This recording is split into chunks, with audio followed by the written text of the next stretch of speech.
کے اندر آپ کی کیا ذمہ داری ہے اس میں، اور کس طرح الیکشن کے اندر آپ کامیاب ہو کے اس پوزیشن پہ پہنچے؟ بسم اللہ الرحمن الرحیم جی، شکیل احمد عباسی میرا نام ہے، اور نیو عباسی بردرز اور پاک ٹیکنو ٹیسٹ کا میں آنر ہوں۔ الحمدللہ جی، اس دفعہ پیوپا میں الیکشن جیت کے میں آیا، اور میں وہ تمام پروموٹرز کا شکریہ ادا کرتا ہوں کہ جنہوں نے مجھے اس سال ووٹ دیے، اور پورے پاکستان میں سب سے زیادہ ووٹ لینے والا، تو اللہ کا لاکھ لاکھ شکر ہے کہ اللہ پاک نے عزت عطا فرمائی۔ اور اس کے بعد میں ان پروموٹرز بھائیوں کا شکریہ ادا کرتا ہوں جنہوں نے مجھے پیوپا کی اس سیٹ تک بٹھایا۔ دیکھیں جی، بات یہ ہے کہ پیوپا میں جب جیت کے انسان آتا ہے تو اس کا کوئی ویژن ہوتا ہے، اور اس ویژن کے مطابق کام کرتا ہے۔ تو الحمدللہ ہمارا بھی یہ ویژن ہے کہ ہم پروموٹرز کے لیے جو پروموٹرز کے مسائل ہیں اس کو پیوپا کے پلیٹ فارم سے منسٹریوں تک، ایمبیسیوں تک یہ پہنچائیں کہ ہمارے پروموٹرز کو یہ ایشو ہیں اور یہ ان ایشوز کا حل ہونا چاہیے۔ تو انشاءاللہ وہ کام کر بھی رہے ہیں اور آگے بھی کریں گے انشاءاللہ۔ تو سر یہ بتائیں کہ پیوپا ایک نمائندہ پلیٹ فارم ہے پروموٹرز کا، ابھی نئے سیشن کے دوران پیوپا نے کیا کیا سہولیات فراہم کی ہیں پروموٹرز کو؟ دیکھیں جی، پیوپا جو ہے وہ ہر اس پلیٹ فارم کا ساتھ دیتا ہے جہاں پہ پروموٹرز کو کوئی کسی نہ کسی جگہ پہ کوئی پرابلم ہو، اگر وہ پرابلم پروٹیکٹر کی ہوتی ہے یا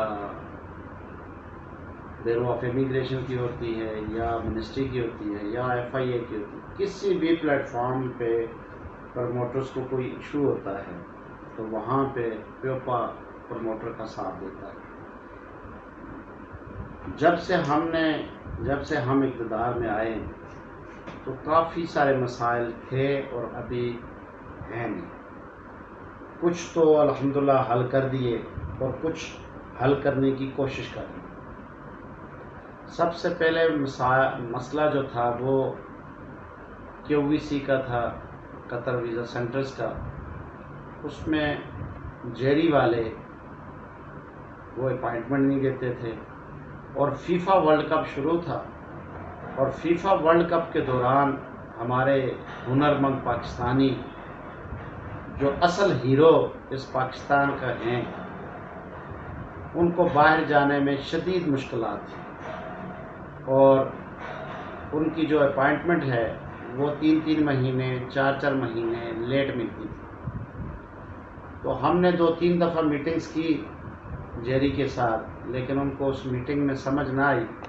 بالآخر ہم نے احتجاج کیا، وہاں پہ بھرپور قسم کا احتجاج کیا، جس میں پیوپا کے ساتھ پروموٹر نے بھی ساتھ دیا۔ پروموٹر کے ساتھ کی وجہ سے الحمدللہ ان کو بھی سمجھ آ گئی، اور اس کے بعد وہ جو مسئلہ تھا جو اپائنٹمنٹ والا تھا وہ ختم ہو گیا تھا اور وہ کلیئر ہو گیا تھا۔ اس کے بعد ہم نے منسٹر صاحب سے میٹنگز کی، اور نئے پروٹیکٹرز جو جس طرح ایبٹ آباد کا پروٹیکٹر ہے اور کافی سارے علاقوں کے پروٹیکٹرز ہیں، وہاں پہ لوگ بڑے دور دور جا کے پروٹیکٹر کراتے تھے، اور باہر جانے والے جو ہیرو ہیں ان کو بڑی مشکلات ہوتی تھی۔ اس وجہ سے ہم نے منسٹر صاحب کو ریکویسٹ کی کہ سر ہمیں جو ہیں وہ 3-4 پروٹیکٹرز دیے جائیں جہاں پہ ہمارے جو باہر جانے والے بچے ہیں ان کو دور سفر نہ کرنا پڑے۔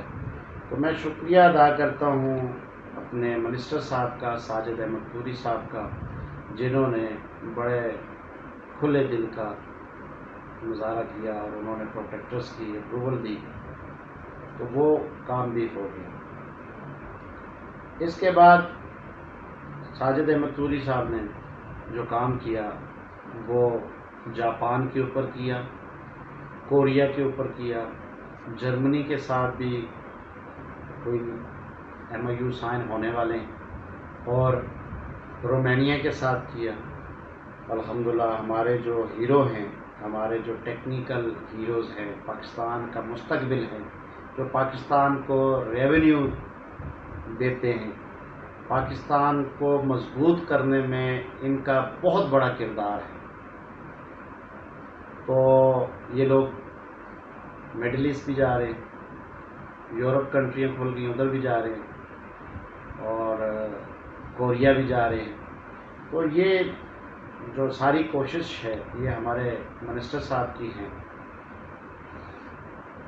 آگے جو ہمارے پروموٹرز کو مسئلے تھے، جو سب سے بڑا مسئلہ تھا پچھلے ہمارے 4-5 سال سے ہم اس مسئلے کے پیچھے لگے تھے، وہ تھا امینڈمنٹ کا. جو ہمارے رولز ہیں، جو ہمارا قانون ہے، جو ہماری چیزیں ہیں، وہ امینڈمنٹ کا مسئلہ تھا.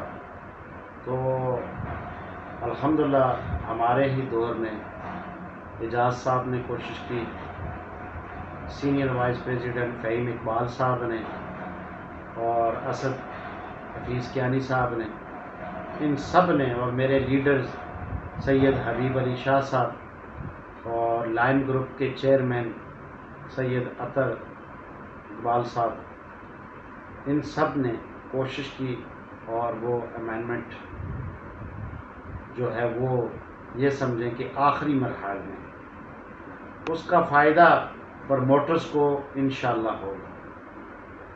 انشاءاللہ اللہ کے حکم سے اس کا پروموٹر کو فائدہ ہوگا. آگے ہمارے کام کافی سارے پائپ لائن میں ہیں. جس طرح ہم نے لاسٹ میٹنگ کی پلاننگ ڈویژن صاحب کے اندر احسن اقبال صاحب کے ساتھ، تو وہ بھی ہماری جو میٹنگ تھی بڑی سکسیسفل ہوئی. جو کافی سارے مسائل تھے ان کے ساتھ ہم نے ڈسکس کیے اور انہوں نے یقین دہانی کی کہ انشاءاللہ ہم پروموٹرز کا ساتھ دیں گے. تو انشاءاللہ بھی ہمارا کافی ٹائم پڑا ہے، اور اللہ کے فضل و کرم سے آگے مزید جو پروموٹرز کے لیے مشکلات ہیں ان کو ہم درست کرنے کی کوشش کریں گے. جی سر. تو سر یہ بتائیے کہ اس پلیٹ فارم سے کتنا ریونیو پاکستان کے لیے آپ لوگ دیتے ہیں؟ دیکھیں جی، ہم جو پروموٹرز ہیں وہ پورے سال کا 10 لاکھ بندہ باہر بھیجتے ہیں. ہماری فگر جو ہے بیورو آف امیگریشن کی ویب سائٹ پہ موجود ہوتی ہے، اور میں یہ سمجھتا ہوں کہ پورے پاکستان میں جتنا ریونیو اکٹھا ہوتا ہے اس کا آدھا ہم دیں. وہ آدھا اس لیے ہم دیتے ہیں کہ جو بندہ ہم باہر بھیجتے ہیں وہ پہلے مہینے سے ہی پاکستان میں پیسہ بھیجنا شروع کر دیتا ہے. اگر وہ یورپ میں ہے تو ڈالر بھیجنا شروع کر دیتا ہے. تو کہنے کا مقصد یہ ہے کہ ہم اس آپ کے چینل کے توسل سے ہم حکومت بالا تک اپنی یہ آواز بھی پہنچانا چاہتے ہیں کہ آپ ہمیں ایک موقع دیں، آپ ان پروموٹرز کے سر پہ ہاتھ رکھیں اور ان کو آپ فری ہینڈ دیں. اور جو ہماری سی ڈبلیوز باہر بیٹھے ہیں، جو ہماری باہر ایمبیسیز بیٹھی ہیں، اگر وہ ان کا ساتھ ہمارا ہو، ان کا ہمارے ساتھ ایک ساتھ ہو، جو وہاں پہ ڈیمانڈز آتی ہیں ان کو جلدی ویریفائی کر کے بھیجیں اور جلدی اپروولز دیں، اور پروٹیکٹرز کو باؤنڈ کیا جائے کہ پروموٹرز جو ڈیمانڈ لے کے آئے اس کو فل فور ڈیمانڈ کو اپروو کیا جائے. تو میں سمجھتا ہوں کہ جہاں پہ ہم 10 لاکھ بھیجتے ہیں، اگر حکومت کا ہمارا ساتھ ہو تو میں یہ دعوے سے کہتا ہوں کہ ہم 2 ملین تک بھی بندہ بھیج سکتے ہیں، 20 لاکھ تک بھی بھیج سکتے ہیں. جو ریونیو ہم اکٹھا کر کے دیتے ہیں، کہ پورے پاکستان میں جو ریونیو اکٹھا ہوتا ہے اس کا اگر آدھا ہم دیتے ہیں، تو اگر گورنمنٹ ہمارا ساتھ دے تو ہم یہ یقین دہانی کرتے ہیں کہ پورا کے پورا ریونیو ہمیں دیں گے، اور اس میں فائدہ پاکستان کو ہوگا، ہمیں ہوگا، ہمارے بچوں کو ہوگا، ہمارے رشتہ داروں کو ہوگا. اس میں اس غریب کا فائدہ ہوگا جس کے گھر میں 10 کھانے والے ہیں اور 1 کمانے والا ہے. موجودہ صورتحال یہ ہے کہ ہمارے پاکستان میں جاب نہیں. وائٹ کالر والے لوگ جنہوں نے MBA کیا ہوا ہے, جنہوں نے ماسٹرز کیا ہوا ہے, وہ بیچارے در در رل رہے ہیں, ان کے پاس کوئی جاب نہیں. جن لڑکوں نے ٹیکنیکل کام کیا ہوا ہے وہ ان میں سے آدھے چلے جاتے ہیں, آدھے بیچارے یہاں پہ کوئی ٹھیکے لیتے ہیں, کوئی کسی کمپنیوں میں کام کرتے ہیں. تو ان کا جو گزر بسر ہے وہ بہت مشکل سے. اس لیے آپ کے چینل کی توسط سے میں یہ کہنا چاہتا ہوں دوبارہ کہ آپ پروموٹرز کے سر پہ ہاتھ رکھیں اور ان کو ساتھ چلائیں. تو انشاءاللہ وہ دن دور نہیں جس دن ہمارا پاکستان ایک مضبوط پاکستان ہوگا انشاءاللہ. انشاءاللہ. بڑی مہربانی ہے. بہت بہت شکریہ جی.